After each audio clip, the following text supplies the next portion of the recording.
So I had a good comment the other day talking about how they wish South of Midnight portrayed guilt more, or at least showed off guilt more. And I just want to let you know they do through two characters who both kind of discuss the themes of neglect and abuse of children, specifically of boys, for one of these characters, and how they have kind of survivor's guilt or guilt about their situations. Okay? One of these characters being Laurent, which is Lacey's ex-boyfriend, as well as the owner of the juke joint and the Rougarou in the story.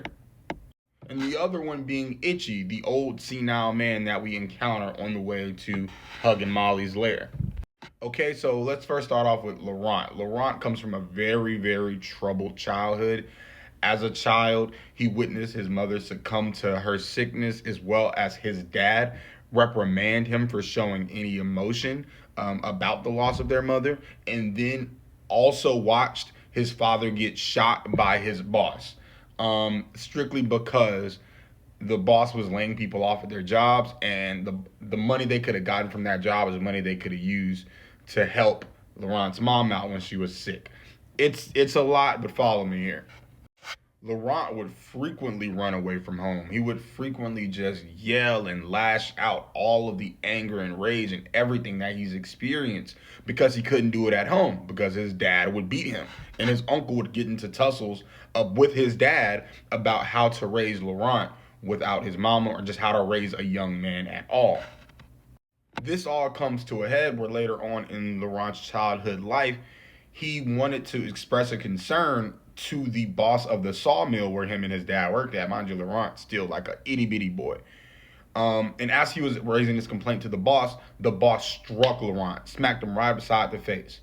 His daddy overheard and came in to try to settle the situation and say, hey, you don't put your hands on my son. But the boss point blank shot Laurent's dad right in front of him, and the dad died in Laurent's arms. All of his rage, his self-hatred, his agony and despair in that moment caused Laurent to turn into the Rougarou, which in this game is an owl, and hunt down that boss and kill the boss that killed his daddy. And he loved it. He reveled in that revenge, and you can hear it in his song how he celebrates the what happens when that devil shot daddy. And he does feel immensely bad about it.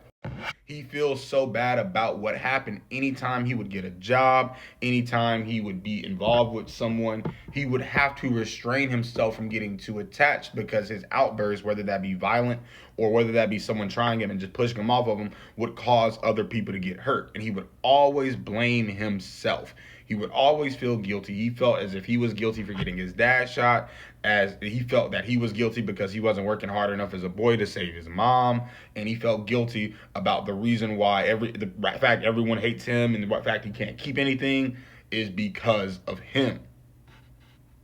And living with this guilt and this kind of self-loathing, it actually hurts him, and you can hear it in the song because when he transforms by embracing those feelings, the transformation is described as just something just outright disgusting and painful.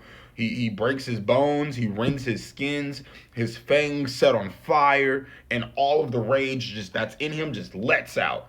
And and Hazel sees this, and Hazel sits here and confronts him and comforts him and just let him know, like, we sorry, we didn't know you were going through all that. It's okay, man. You can rely on other people. You don't have to feel this bad about you because we care about you. And I think that was pretty cool. Now, Itchy's great because Itchy is a parallel to Laurent in a sense where both of them got their fathers killed by literally just them being kids, essentially.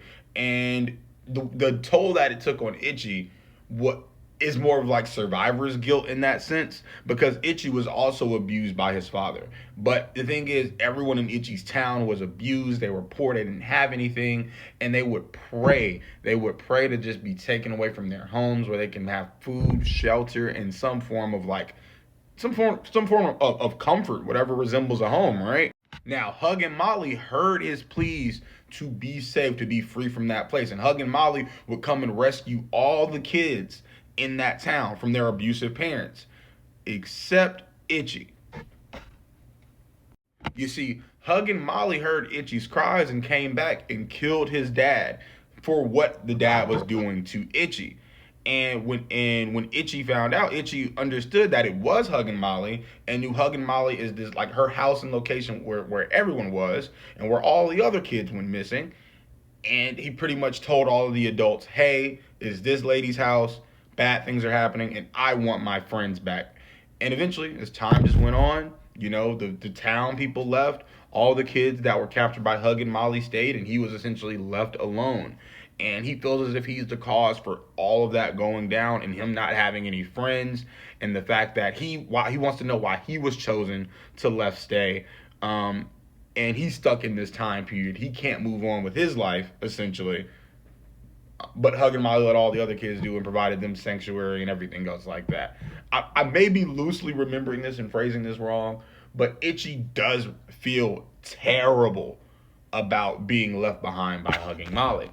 And I do want to remind you guys again that one of the core themes of this game is the root of this pain runs deep. And a lot of these early childhood scars do carry with people, are carried with people throughout their entire adult lives, throughout their entire lives.